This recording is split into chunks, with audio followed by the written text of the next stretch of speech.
एका खडकावर ते धुणं ठेवलं. इंद्रायणीच्या पात्रात उतरली. तिला काही माहित नाही, काही खबर नाही. तुळापूरच्या वडूच्या गावात काय झालं तिला कळेना. आणि कळत जशी ती एका चांगल्या निर्मळ पाण्याच्या प्रवाहामध्ये उतरली, तिच्या पायाला मासाचा गोळा लागला. मासाचा गोळा लागल्याबरोबर चवताळली. चवताळून तिनं मासाचा गोळा उचलला नाही. कोण आहे रे? इंद्रायणीच्या पवित्र पात्रामध्ये भोकळाचं मांस फेकून दिलं. त्याच गावात वडूचा धनगर, बैजा धनगर मेंढर घेऊन आला होता. त्या मासाचा तुकडा त्याच्या पायाजवळ तिनं फेकला. आणि पायाजवळ तुकडा गेल्याबरोबर त्या जनाला तो म्हणाला, ए जने काय करते? अरे का रे मामा, कोणी फेकलंय बघ रे. ही जनाबाई कोण? ही जना परटीन ज्यावेळी लहान असताना तिनं तिच्या बापाला म्हटलं होतं, हे दादा माझं लगीन जरा लावायचं असेल तर तिकडं पाचाड बिचाडला रायगडाकडे लाव की रे.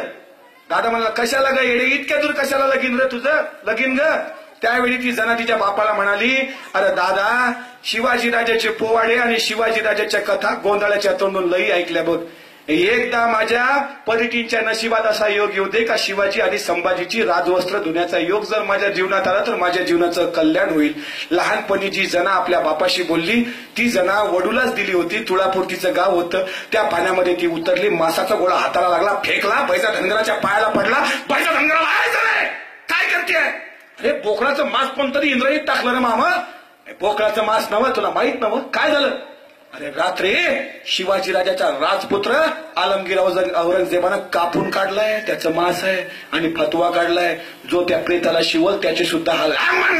चाल घराकडे जा. घाबरली जना परकीन. शिवरायांवर प्रेम आहे, अभंगनिष्ठ आहे. धावत आली. राधा पाटील निघाले. पाटीलबाई अरे काय झालं? संभाजीराजे कापला गेला. अरे आपला शिवाजीराजाचा पोर कापला गेला. काय करा? दामाजी पाटलांना सांगा. दामाजी पाटील वडूचे प्रतिष्ठित नागरिक, त्या काळातील सरपंच म्हणून घेऊ. त्या दामाजी पाटलांना राजाने सांगितलं, आम्ही ऐकलं ते खरंय का?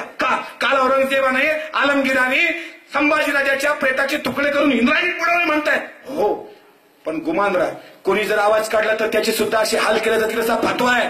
घाबरली राधाई पाटील. दामाजी पाटलांनी तिला गप केलं आणि सांगितलं, तुला जे काम दिलंय तेच कर. चाल मान जा, कपडे धु. जना परटीला काही करमत नव्हतं. प्रत्येकाच्या दाराजवळ गेली. अरे दादा काही कर. अरे संभाजीराजा पकडला. माझ्या राजाचे पोर कापून काढले बघ. अरे काय झालं तर राजाला न्याय मिळाला पाहिजे. ज्याची कपडे धुवायला मी लहानपणापासून धडपडत होती, आज त्याचाच प्रेत येऊन पडलाय. काय झालं तर चालेल मामा, संभाजीराजाला न्याय मिळाला पाहिजे. कोणी येत नव्हतं. वडू गावात स्मशान शांतता. आणि ती राधाई गरजली. ती राधा परतीन म्हणाली, अरे फक्त आमच्या गावातील तरुण पोरांच्या होटावर मिसरूटा असून काय फायदा? शंभूराजा कापला गेला पण साली तरणी बाण पोरा नपुसकासारखी पाहतात. अरे फार तुमची जिंदगाणी. कोणी पुढे येत नव्हतं. पण जनापरतीन काय करणार? परी समाजाचं एकच घर त्या तुळापुरामध्ये. कोणी येईना. दामाजी पाटील येईना. राधा पाटीलबाई येईना.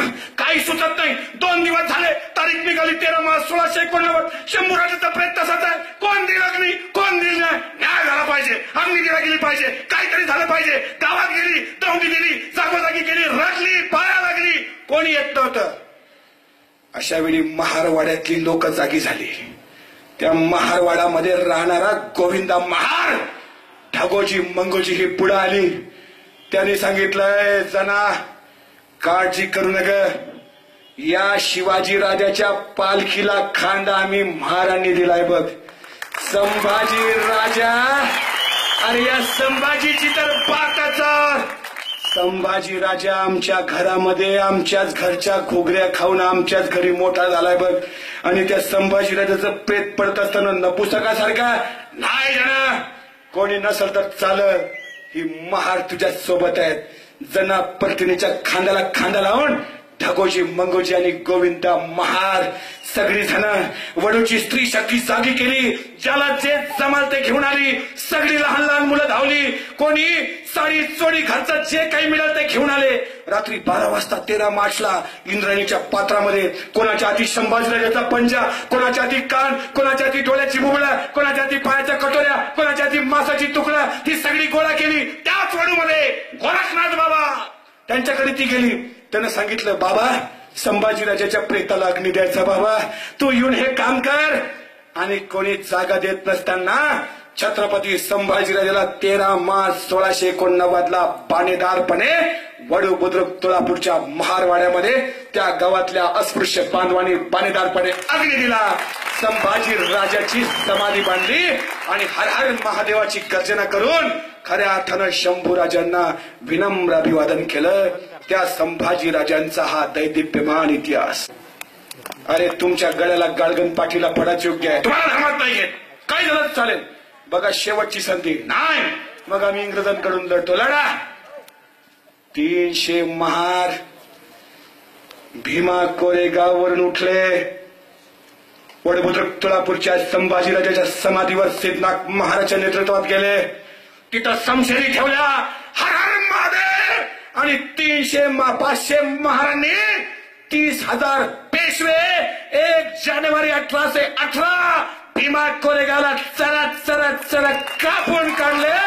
संभाजीराजाच्या अपमानाचा बदला घेतला आणि छत्रपती संभाजी महाराज की जय म्हणून हा इतिहास आमचा आहे. ही धगधगती शौर्य गाथा